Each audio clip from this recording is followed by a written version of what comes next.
কলকাতার কাছে একদিনের বেড়ানো, সমুদ্র, গ্রামের ঘরবাড়ি, একদম গ্রাম্য প্রকৃতি।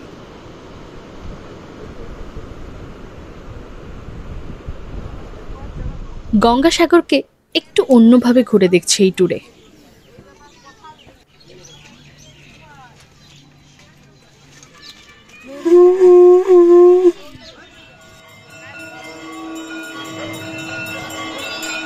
মূল মন্দিরের সন্ধ্যারতি আর মন্দিরের সবচেয়ে কাছে থাকার বেস্ট অপশন নিয়ে বলছি এই ভিডিওতে, সো কিপ ওয়াচিং।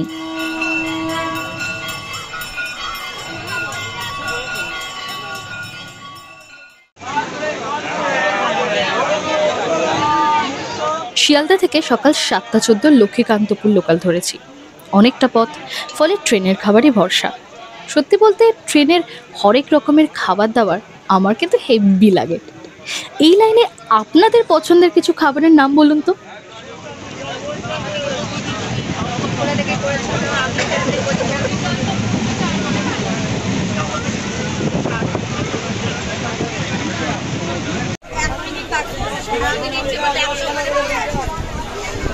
মুখরোচক সব খাবার খেতে খেতে 9টার সামান্য আগে ট্রেন লক্ষ্মীকান্তপুর পৌঁছলো। একই ট্রেন এরপর কাকদ্বীপ পর্যন্ত যাবে, তবে এখানে মিনিট 20 দাঁড়াবে। যেহেতু এদিকে সিঙ্গেল লাইন, ফলে বিপরীত দিকে ট্রেন ঢুকলে তবেই ছাড়বে।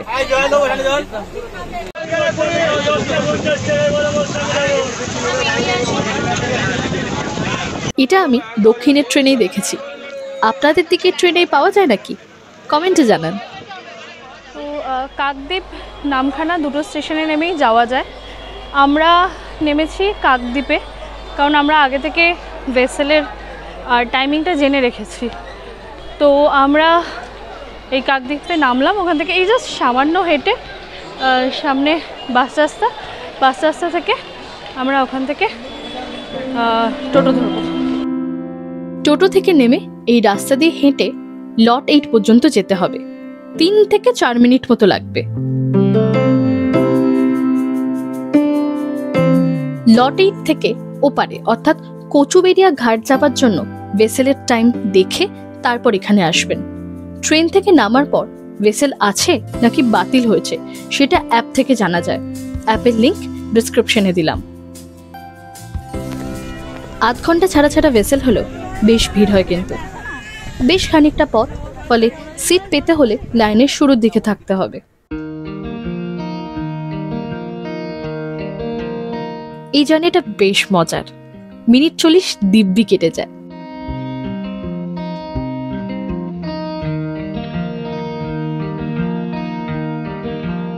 কচুবেড়িয়া ঘাটে নেমেছি আমরা, এবং কচুবেড়িয়া ঘাট থেকে নেমে এসেই দেখবেন রাস্তায় প্রচুর ওই টোটো অটো দাঁড়িয়ে আছে। তো আমরা টোটো অটো কোনোটাই ধরছি না।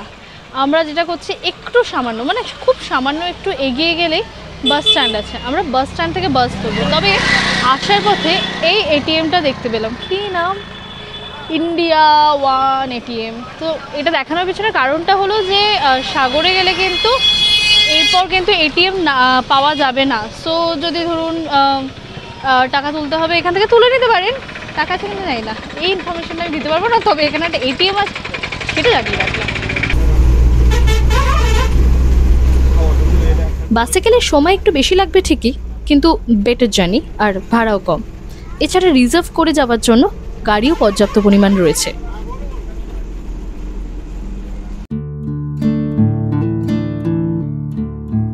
এই আমাদের থাকার জায়গা, সরকারি ইউথ হোস্টেল।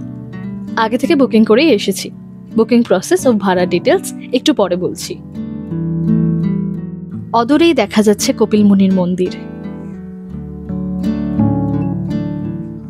আপাতত এলাম দুপুরের খাওয়া দাওয়া করতে।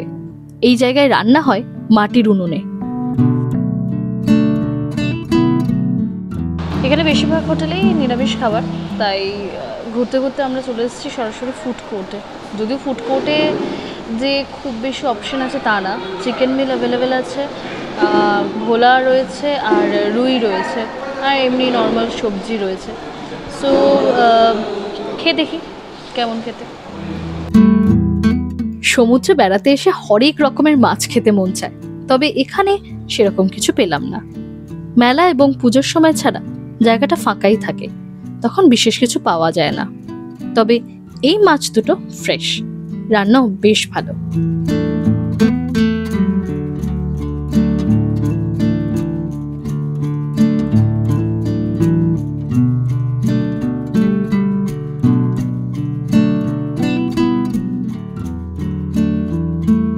এই হলো গঙ্গাসাগর। এখন ভাটা বলে জল কিছুটা দূরে চলে গেছে। চলুন জলের কাছাকাছি যাওয়া যাক। এখানে জলে কাদার পরিমাণ বেশি, তাই ঘোলাটা দেখাচ্ছে।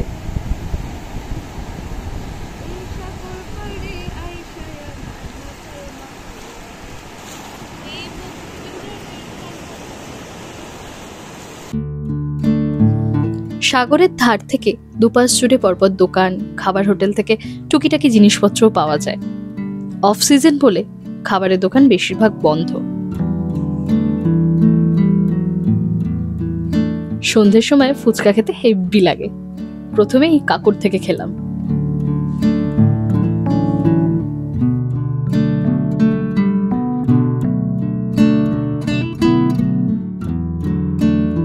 তারপর আবার অন্য দোকানে খেলাম। এখানে ফুচকা মোটামুটি, খুব একটা আহামরি লাগেনি। আমার পাড়ায় হেব্বি ফুচকা করে, কিন্তু আসবেন নাকি? মূল মন্দিরের সামনে এখন ফাঁকা। সন্ধ্যারতির আওয়াজ পেয়ে আমরা সমুদ্রের ধার থেকে এদিকে চলে এসেছি। চলুন দেখা যাক।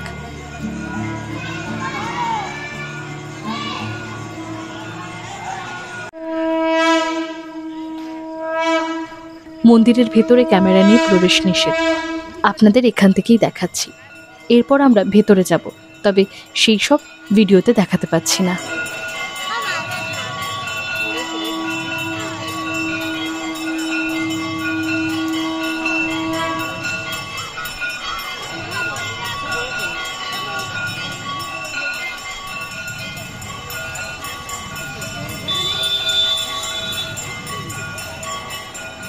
প্রচণ্ড জোরে বৃষ্টি হচ্ছে, মানে খুবই জোরে বৃষ্টি হচ্ছে। আর এই ঠিক সমুদ্রের একদম গায়ে, মানে মন্দির থেকে যদি সোজা হেঁটে আসি তাহলে সমুদ্রটা এবং সমুদ্রের একদম গায়ে যে একটা গাছ, এই গাছটার নিচেই একটা চায়ের দোকান, এবং সেই চায়ের দোকানে বসেই চা, বিস্কুট এবং তার সঙ্গে ঝমঝমে বৃষ্টি, একটা আলাদাই পরিবেশ।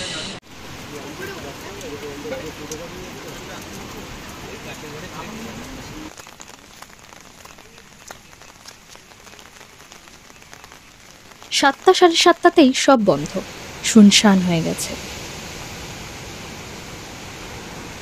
এখন জোয়ারের সময়, তার উপর আগামীকাল কোটাল আছে। সমুদ্রের জল একদম পাড়ের গায়ে ধাক্কা মারছে। লোকাল লোকজন বলছিল সমুদ্র যেভাবে এগোচ্ছে তাতে এত দোকান আর থাকবে না। কয়েক বছর আগেও নাকি সামনে আরও 50 থেকে 60টা দোকান ছিল, এখন এটাই শেষ দোকান।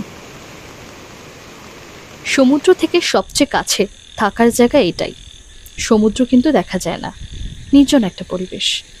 এখন অফ সিজন বলেই হয়তো পুরো দোতলায় আমরা ছাড়া আর কেউ নেই। বেশ একটা গা ছমছমে ব্যাপার, আমাদের দিব্যি লাগছে। বিশাল বড় একটা লন, এদিকে বেশ কিছু ঘর, আর এই দিকটায় বেশ কিছু ঘর আছে, এবং এই পুরো যে লন জুড়ে বেশ অনেকগুলো ঘর রয়েছে। সেই ঘরগুলো কিন্তু বেশ পরিষ্কার পরিচ্ছন্ন, এবং যদি একটা শব্দে বলা হয় তাহলে বলবো খুবই স্ট্যান্ডার্ড। মানে ঘরগুলো যেমন বড় বড়, ওয়াশরুম থেকে শুরু করে সবই বেশ বড় এবং পরিষ্কার পরিচ্ছন্ন। আর এখানে রুম সার্ভিসের আলাদা কোনো ব্যাপার নেই, মানে রুম সার্ভিস নেই আলাদা করে, কিন্তু ওই সকালবেলায় এসে একবার ঘরটা পরিষ্কার করে দিয়ে গেছে, যদি আপনি বলেন পরিষ্কার করে দিয়ে যাবে। আর এক্সট্রা পাওনা যদি বলি কি, সেটা হলো যে হয়তো সমুদ্রের আওয়াজটা পাচ্ছি না, গর্জনটা এখানে শোনা যাচ্ছে না, তবে এই যে শুনুন, জানি না শোনা গেল কিনা, ব্যাঙের ডাক আর ঝিঝি পোকার ডাক, আর একটা নিস্তব্ধতা অদ্ভুতভাবে রাতটাকে, সন্ধ্যেরটাকে পুরো সুন্দর করে দেবে।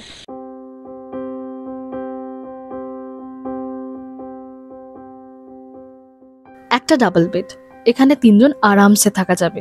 তবে ইউথ হোস্টেলের নিয়ম বুকিংয়ের সময় সেটা উল্লেখ করতে হবে। একজন এক্সট্রা হলে মূল ট্যারিফের সাথে আরও 100 টাকা পে করতে হয়।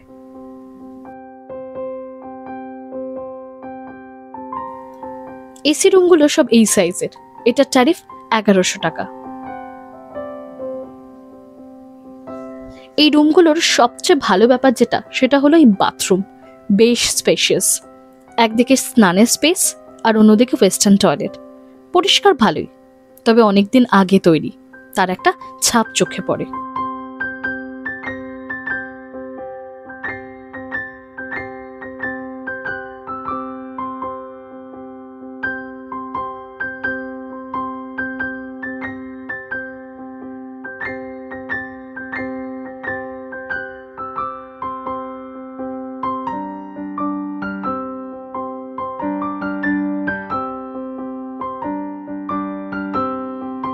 রুমে আসবাব বেশ কয়েকটা।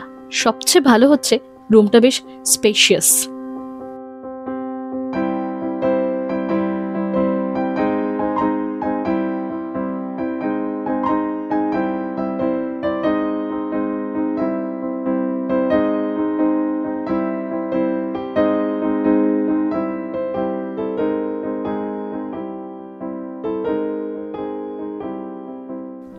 গ্রাউন্ড ফ্লোরে এই ডরমেটরি।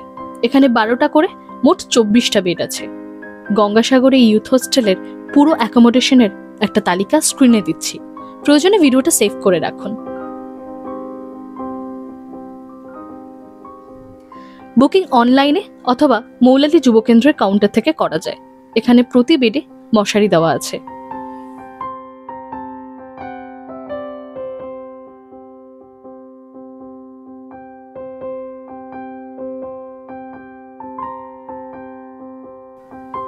এটা কমন টয়লেট। কমন হলো খুবই পরিষ্কার মনে হলো।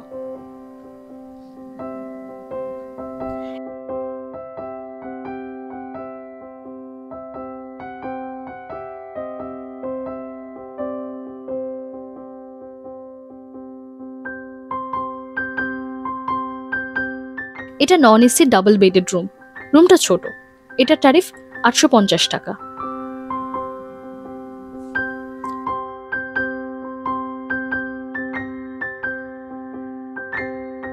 টয়লেটও বেশ ছোট, তবে এটারও স্টাইল উপরের রুমের মতোই।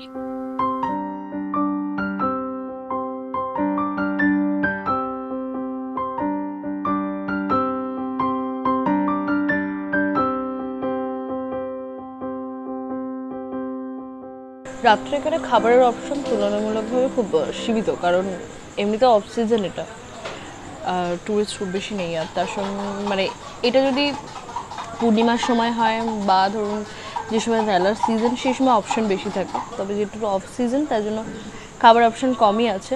তো আমরা এখানে যেখানে খাচ্ছি সেটা একদম আমাদের যে ইউথ হোস্টেল তার ঠিক গায়ে যে প্রথম যে দোকানটা, কারণ দোকানটা প্রথমত খুব কাছে এবং বলেই রেখেছিল যে একটু রাত করেও খাওয়া যায়। আর পরিষ্কার, বেশ পরিষ্কার পরিচ্ছন্ন ছিমছাম একটা হোটেল। এবং সবচেয়ে বড় ব্যাপার যেটা, সেটা হলো এটা বাঙালি হোটেল।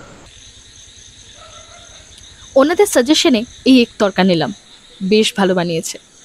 এখানে সন্ধ্যেতেই চারপাশ ফাঁকা, আর এখন পুরো শুনশান হয়ে গেছে, ফলে বাইরে আর যাচ্ছি না। না হলে রাতের সমুদ্র আমার ব্যাপক লাগে। এই পুরো ফ্লোরে শুধু আমরাই আছি। এই অনুভূতিও বেশ অন্যরকম। একটু ভয় ভয় করতে পারে বটে, তবে এই নিস্তব্ধতা আমার বেশ লাগছে। এরকম কোনো অভিজ্ঞতা থাকলে শেয়ার করুন না।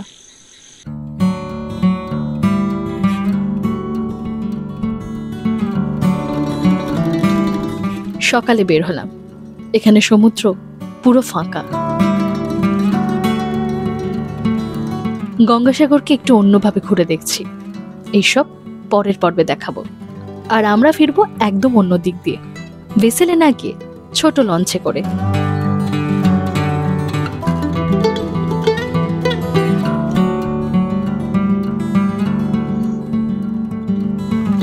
সেই পর্ব কদিন পরে, তবে এই সমুদ্রের ভিডিওটা এখন দেখতেই পারেন।